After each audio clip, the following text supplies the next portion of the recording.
Buyurun Daşqın bəy.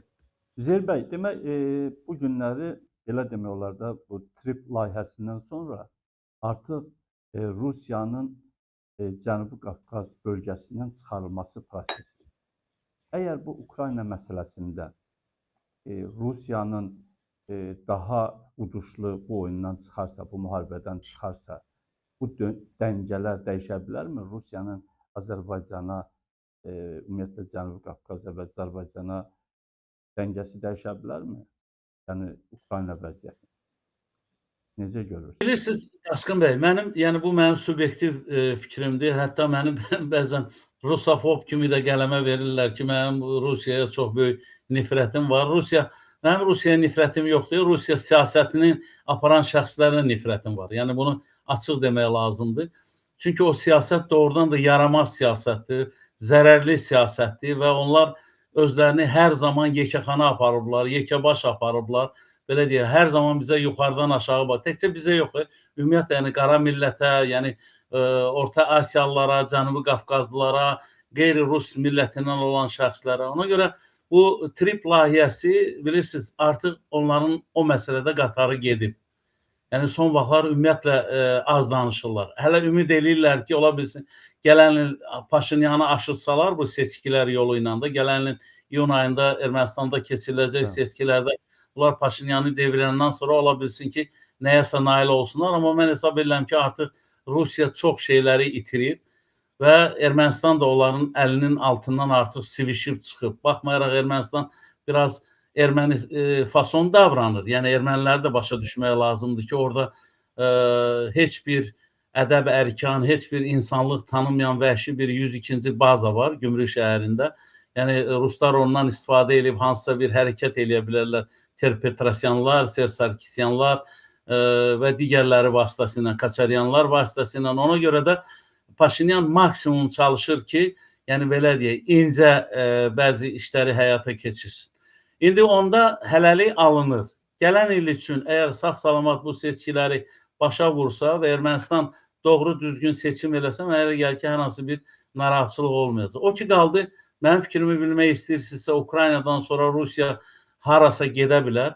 Rusiyanın anasını hələ necə ağladacaqlarsa, qarşıdakı illərdə biz bunun şahidi olacağıq. Ona görə ki, bəziləri fikirləşir ki, yox, Ukraynadan bunlar bu günləri bu belə deyir də, Putin Trumpa əgər öz şərtlərini diktə eləyirsə, deməli, sabah Azərbaycanın da üstünə gələcək, nə bilim, Ermənistanın üstünə də gələcək, Qazaxıstan belə gəldi, Qırğızstan belə getdi. Xeyr, dünya artıq çox şeydə dəyişəcək və Rusiyanı da dəyişməyə məcbur eləyəcəklər. Və mən sizə onu da deyim ki, inşallah, yəni siyasi arenada çox şeylər dəyişməli olacaq. Rusiyanın BMT Təhlükəsizlik Şurasının 5 daimi üzvlüyündən biri kimi də çıxarılması məsələsi gündəmə gələcək. İndi o necə alınacaq, mütləq o məsələ olacaq. Rusiyanın nüvəsizləşdirilməsi, yəni nüvə silahının Rusiyadan alınması məsələsi. Çünki bu günləri Rusiya öz davranışları ilə o əxlaqsız qadınlar kimi, bir şey olan kimi deyir, yubqamı qaldıracağım. Rusiyada bir şey olan kimi deyir, nüvə silahını istifadə eləyəcəm. Cəmaət bilmir ki, bunda var, belə deyək, bu başqa ölkələrdə yoxdur. İndi bir şey olan kimi dərhal hədə-qorxu gəlirlər, nüvə şantajından istifadə eləməyə çalışırlar. Mən hesab edirəm ki, bundan çəkinmək, qorxmaq lazım deyil. Rusiyanın qarşısında sən yarı addım, geriyə addım atsan, Rusiya 3 addım sənin üstünə gələcək. Çünki bunlar Leninin törəmələridir. Leninin də bir əsəri var idi. Bir addım irəli, 2 addım geri məsələsi. Yəni o şarq period, dva şaqa nazad məşhur bir əsər var idi, Leninin əsəridir. Yəni onu da nəyə görə mən misal gətirirəm? Rusiya görəndə ki, onun qabağında Azərbaycan bir müddət onların qarşısında bir çox belə ləyaqətli duruş gətirdi və ləyaqətli onlara yerini göstərdi. Onlar özlərini çox belə dağa daşa vurdular, Azərbaycanlılara təhqir, təhdid, nə bilim, fiziki zorakılıq, nə bilim, insanlıqdan kənar hərəkətlər, amma nəyəsə nail ola bilmədilər.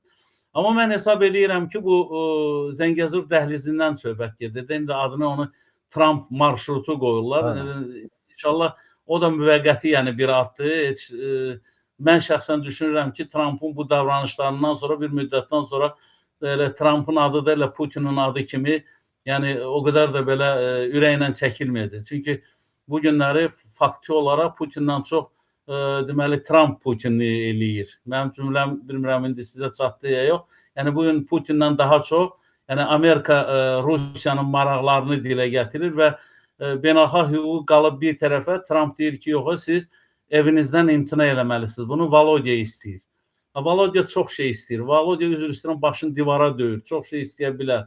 Amma onun hər istədiyinin qabağında geri çəkiləcəksən, Volodyanın belə deyək də, özü də bilmir özü nə istəyir, amma hələlik istəyir. Belə istəyir də, o istəsin. O uşaq ağlayaraq konfet istəyir. Bu da hələlik dambası istəyir, amma dambası görməkdənsə başqa şeylər görəcək. Ukrayna xalqı da ona göstərəcək. Mən açığını deyim ki, Zəngəzur dəhlizi də açılacaq. İndi Amerika şirkətləri ora gələcək. Əlbəttə ki, artıq Ruslar, yəni o gücdə deyirlər ki, Amerikaya qarşı çıxsınlar. Düzdür, hərdən havaya kəllə atırlar. Yəni belə də Amerikalılara kəllə atırlar. Ay nə bilim bizim 9-10 noyabr razılaşmamız var. O sənəddə orada konkret göstərilir.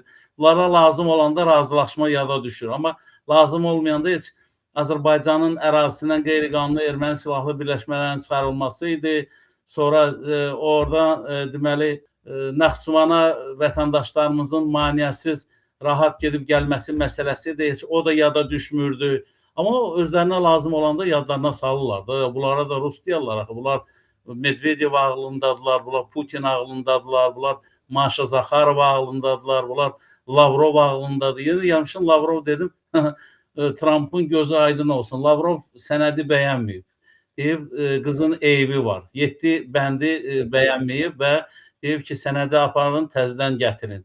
Yəni, bizim yazdığımız, Moskvada yazılan sənəd daha belə deyək, cəlb edici idi, daha maraqlı idi. Sizin indi ixtisara salıb üstümüzə göndərdiyiniz sənəd əgibli sənəddir. O, Bakılıların sözü ilə əgib sənəddir.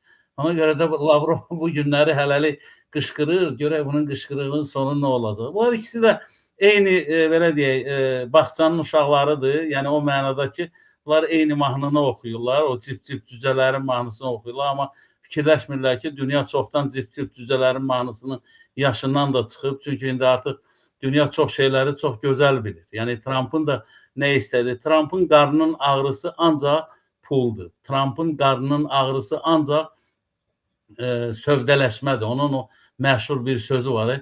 Zdelka, zdelka. Bununki ancaq zdelkadır. Ona görə də Zəngəzur dəhlizi açılacaq. Bu da böyük ehtimalla gələn ilin ikinci yarısına təsadüf eləyəcək.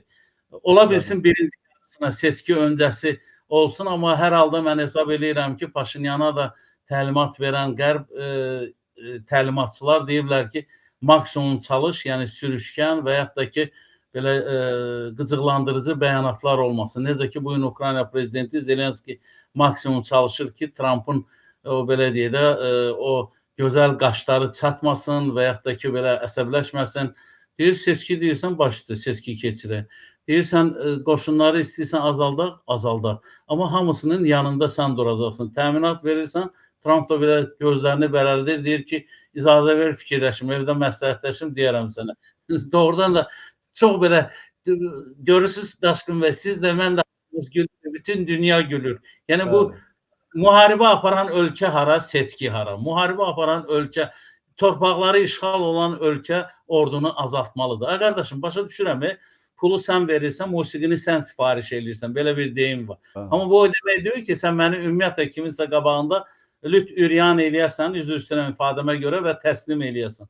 Ukrayna xalqı dirəniş göstərir və Zelenski də artıq bilir ki, bu belə deyək də, artıq insanı tanıyandan sonra bilirsən onun hansı refleksləri olur, onun hansı şıltaqlıqları olur. Artıq dünya da bilir ki, Trump'dır da.